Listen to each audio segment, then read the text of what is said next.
It is like 100 degrees outside. Feels like it at least. Dying. 6.5 miles.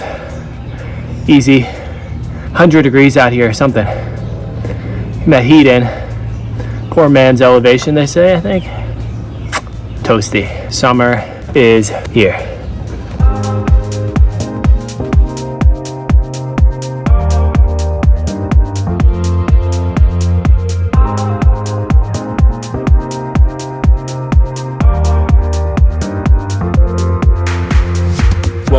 Welcome back. It is 1 week later and we have a new YouTube video. Can you believe it?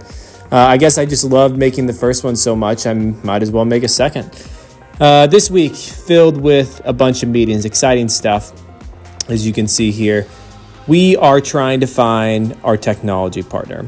This video, I'm going to dive into showing you exactly what we're looking for, kind of the issues that we're seeing, why people aren't healthy, and we feel like a piece of it could be technology causing the problem. We are all in on human interaction, as you know. So this video, I'm showing you more of that. We're going to show a little bit of workout content, but I need you to do me a favor. I want you to hit the subscribe button, thumbs up the video, and comment down below what you want to see on this channel. Do you like the day-to-day aspect of me just documenting some of my meetings and the things that we're working through as a business? Would you like to see more fitness and workout content? Do you want to see food content? Do you want more advice on ways to eat and ways to improve your health? You know, more of what we offer as a business? Let me know what you want. I appreciate it. I know these videos aren't getting a lot of views yet, but one day we hope that they will.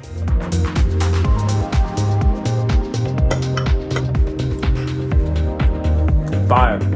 I eat this at least twice a day. Just some fresh fruit, berries, especially after a run. Oh my gosh, it's so fire. Getting to work, breakfast with the boys this morning, got a workout in, finishing with some fruit. Now we're getting after it. It's 9 a.m., 8:50. This week, we are working on a couple things. The first thing is we're trying to find a technology partner. It's a big piece of our business, and we want to keep it simple. There's been so much money pumped into the space over the last 4 to 5 years. We're talking billions, like billions of dollars been put into the space of longevity, which is a great thing. I mean, more money, more innovation, new testing, new technology, which is great. But I would say 95% of the technology companies out there are just filled with noise. Like, it's not needed. You know, we're talking to 5 different companies right now. Most of them are way too complex. So we're sitting down in meetings with these founders and developers of these incredible pieces of technology, and we're asking them to simplify them or dumb them down to fix some of the problems we feel like in the space. So one of the big problems I see is there is so much information out there around longevity and health, but it's overwhelming to people. People are not able to get anything done because they're overwhelmed by information. So there is so much information out there right now on health. Like, why are we not more healthy than we are as a country? People, you know, will research a topic such as gluten intolerance or heart health or brain health or long COVID symptoms, and you can get 15 different angles to go about approaching this issue and 15 different studies to back that. You know, people don't know what to do. Most of the things that these big health companies, celebrity doctors are talking about are sexy interventions that aren't really solving the issue. So we work on a very simple principle around the foundational elements of health. We want our technology, one, it has to store patient data, it has to tell a story, it has to be a great reporting tool, and it's got to be something that the customer actually is going to use. Like, if they're not using it, why are we going to spend all this money and spend so much time on it if it's not something that's easy enough for them, one, to understand, but also that's going to be helpful on their health journey? So we are sitting down with a lot of tech partners on that. Also this week is wrapping up concept 2 of the branding phase. We're working on adjustment, critiques, and revisions from the first branding concept, and we're going to move into the second iteration of that. So nailing down logos, logo type, color scheme, kind of the whole 9 yards there. And then, gosh, what else do we have this week? Then the last thing, I'll talk about it later, but it's just our client experience and client journey, the whole patient roadmap. Like, this is where we want it to be flawless. We are totally all in on the customer. We're spending so much time and effort right now on the customer. We're not really worrying about competition at all. It's totally on how can we add more value here? How can we make the patient experience easier? How can they be more successful on their journey? What part of our business will make them healthier outside of the interventions alone? Is it community? Is it focusing on another retention tool? Is it challenges? Really thinking outside of the box to keep people engaged and help them to start thinking long-term about their health. This is what I'm focusing on, 2 to 3 big things a week. How can we solve these problems? And setting aside, like, I have an hour and 42 minutes until my first meeting of the day. I'm gonna sit here and I have a list of questions that I built out yesterday from our call. And I'm gonna think through these questions and research them and kind of just do deep dive in my computer and see if I can think about possible solutions to these problems. And then I'm gonna go out on my meeting and I'm gonna talk through these with my co-founder, and I'm gonna get feedback from our business coach. I'm gonna get feedback from other business and entrepreneurs, other founders, and I'm gonna reach into that network and get everybody's feedback and see what they think. A big issue that I am not great at is I wanna build a product for me. And I'm an extremist. I'm all in on everything. I like to be elite, which is great, but I need to build a product that people want. And sometimes what I want isn't always what the people want.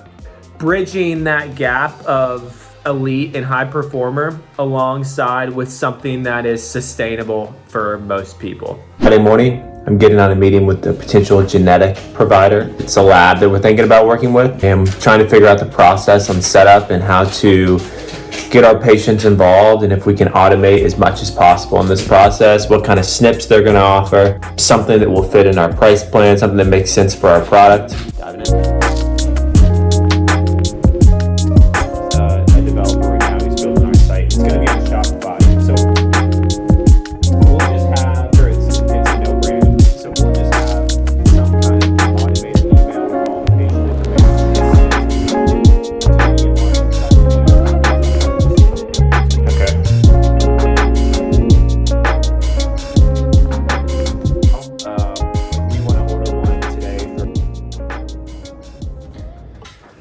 All right, so I just wrapped up the meeting with our genetic provider, potential genetic provider. Here is what we're really looking for.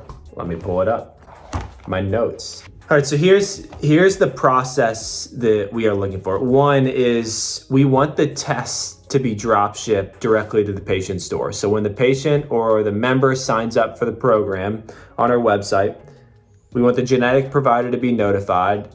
The test is shipped directly to the door. The patient does the sampling.